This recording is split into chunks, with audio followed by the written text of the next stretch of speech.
तेज हैं लेकिन ये गम की आंधियां टल जाएंगी। इन फौज के चिरागों को ना छूना वरना उंगलियां जल जाएंगी।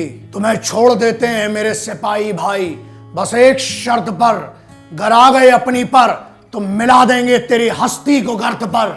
कश्मीर में उस फर्जी आजादी के लिए कुछ पत्थरों से लड़ जाते हैं और इन जैसे गद्दारों के लिए कुछ वहां सिपाही बर्फ में मर जाते हैं। ये वीडियो आज मेरे उन सिपाही भाइयों के लिए, उन फौजी योद्धाओं के लिए जो वहां पर अपना सुख चैन छोड़कर, अपना घर बार छोड़कर दिन रात लगे हुए हैं वहां पर, उन लोगों को बचाने के लिए, उनके परिवारों को बचाने के लिए जो उन पर सुबह शाम पत्थर चलाते हैं। क्या कहा गया? ये पत्थर मारते हैं उसके बाद भी इनकी सुरक्षा की जा रही है। उसका कारण यह है क्योंकि इन सिपाहियों को, ना पुलिस को, ना पैरामिलिट्री फोर्सेस को, ना इंडियन आर्म्ड फोर्सेस को, इनको कोई भी डाउट नहीं है कि भारत का हिस्सा कश्मीर हमारा था, हमारा है और हमारा ही रहेगा। 4-4, 5-5 वीडियो तो मैं कर चुका हूं। कितनी बार यूथ को समझाया जाएगा कश्मीर की कि मत भड़को, जो तुम्हारे आका है और अनडिक्लेयर्ड बॉसेस और बाप बन के बैठे हैं वहां पर, तुम्हारे वो क्या करते हैं, अपने बच्चों को फॉरेन यूनिवर्सिटीज में पढ़ा रहे हैं, बड़ी बड़ी जगह में जॉब दे रहे हैं, एग्जाम के लिए मर्सिडीज से जाते हैं और तुम्हें इसलिए पत्थर फेंकने के लिए लगाया है क्योंकि तुम ना पढ़ पाओ, क्योंकि तुम पढ़ जाओगे तो राजनीति समझ लोगे।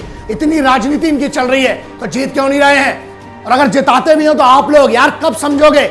जब तुम्हारी हस्ती मिट जाएगी, जब कश्मीर मिट जाएगा तब आप समझोगे। क्या आपकी जिम्मेदारी है समझने के लिए कि आपको हर बार बरगलाया जा रहा है, आपके हाथ में पत्थर दिया जा रहा है और खुद की औलादों के हाथ में आईपैड दिया जा रहा है? अब तो समझ जाओ।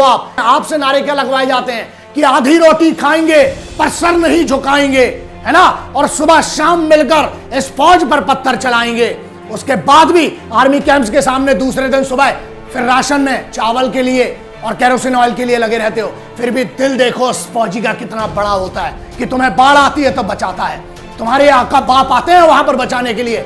जब अभी कल रात को जब वो गर्भवती महिला वहां अस्पताल से लौट रही थी, आपको तो इंसिडेंट भी नहीं पता होगा क्योंकि मीडिया में कुछ ऐसे गद्दार मीडिया वाले बैठे हुए हैं जो यहां की खाते हैं, हमारी रोटी खाकर अपने आका बाजू वाले देश और अपने बापों की खाते हैं। इन गद्दारों को मैसेज दूंगा आखिरी में बहुत क्लियर। शिकारे वाले को कौन सी आजादी, सब्जी बेचने वाले को कौन सी आजादी, फल बेचने वाले को कौन सी आजादी, मजदूर के लिए कौन सी आजादी, पता नहीं किस आजादी के लिए लड़ते रहते हो जो तुम्हारे आकाओं ने बताई है, जिनने तुम्हें प्लांट किया वो तुम्हें आजादी, गलत आजादी बताते हैं। यार इस हिंदुस्तान में जी रहे हो इसलिए खुली सांस लेने का, और यहां तुम्हारे प्रोटेक्शन के लिए तेरी फौज है। तुम्हें पता है 3 लोग बर्फ में दबकर मरे हैं, 1 जेसीओ थे और 2 एनसीओ थे, मरे हैं तुम्हारे लिए बटालिक सेक्टर में बर्फबारी में। 6 दिन बाद उनकी लाश मिल रही है। क्यों मरे हैं?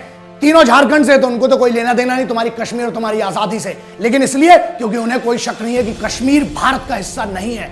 It is an integral part and the armed forces do not have any doubt about it. और वो मीडिया वालों ने जो इसको इतना हाइप बना दिया है कश्मीर कश्मीर कश्मीर करके, जम्मू तक डेवलप नहीं होने दिया, इतनी बुरी हालत कर दी है, वहां पर बच्चे भूखे मर रहे हैं। अभी जो चल रहा है पिछले 2 दिनों से, कौन तुम्हारे आका लोग आ रहे हैं, कोई वहां पर वही फौज खड़ी हुई है जिसको तुम पत्थर मारते हो ना, रात को एक आवाज में खड़ा हो जाता है, वही बूढ़ी महिलाओं के लिए, वही बूढ़े लोगों के लिए, बच्चों के लिए सुरक्षा के लिए खड़ा हुआ है। और सिपाही की इज्जत करो यार। 7 सितंबर 1989 के पहले एक बंदा बता दो कहां पर चेक पोस्ट थी? कोई फौजी आई कार्ड चेक करता था कश्मीर में? अरे यार जन्नत को मिटा मारा तुम लोगों ने मिलके। किस नाम पर? उस फर्जी आजादी के नाम पर। एक तरफ तुम कहते हो कि सरकार की नौकरी मत लो, ठीक है, और दूसरी तरफ तुम क्या कर रहे हो? वहां डेवलपमेंट होने नहीं दे रहे हो। तो इशू ये है तुम इस यूथ को बरगला रहे हो क्योंकि तुम्हें वहां तानाशाही करना है, राज करना है और इनको अनपढ़ रखना है। यह सबसे बड़ी प्रॉब्लम है। दूसरी बात, अबे गद्दारों सामने बोल रहा हूं और फिर से बोल रहा हूं, इस बार फोन आते हैं बड़े, फेक साबित कर दोगे, फ्रॉड साबित कर दोगे, क्या बोलते हो मेरे बारे में, है ना? मीडिया में बड़ी धमकियां आते हैं, मीडिया वाले जो मेरे को कर रहे हो। सबको पता है इस देश में 2 टाइप के मीडिया है, एक वो जो देश के सिपाही की बात करते हैं और एक वो रोज कोशिश करते हैं फोन कर करके, है ना? आजकल तो बड़े डायरेक्ट कॉल आने लगे हैं। सुनो बे, आ रहा हूं 2 मई से लेके 28 मई तक कश्मीर में हूं, रॉयल एनफील्ड में घूमूंगा, जिसको जो उखाड़ते बने ना, चैलेंज दे रहा है बंदा, तुम्हारे उसी कश्मीर में हूं और अपने भाइयों से मिल रहा हूं। और मैं देखना जितना होगा मेरे से मिलो, जिसको कोई डाउट है यार आजादी के बारे में, हम इस देश को मिलकर बेहतर बनाएंगे यूथ के लिए।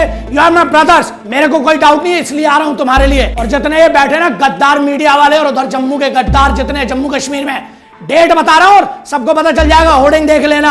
आ रहा हूं अकेला, जो उखाड़ते बने बे उखाड़ लेना। यूथ याद रखो, तुम्हें पढ़ना पड़ेगा, तुम्हें अपने हाथ में सत्ता लाना पड़ेगी, तुम्हें सिविल सर्विसेज क्लियर करना पड़ेगा, फौज ज्वाइन करना पड़ेगी अगर तस्वीर बदलना है तो। देश के खिलाफ मत लड़ो, देश के लिए लड़ो। जय हिंद, वंदे मातरम, इंकलाब जिंदाबाद, भारत माता की जय।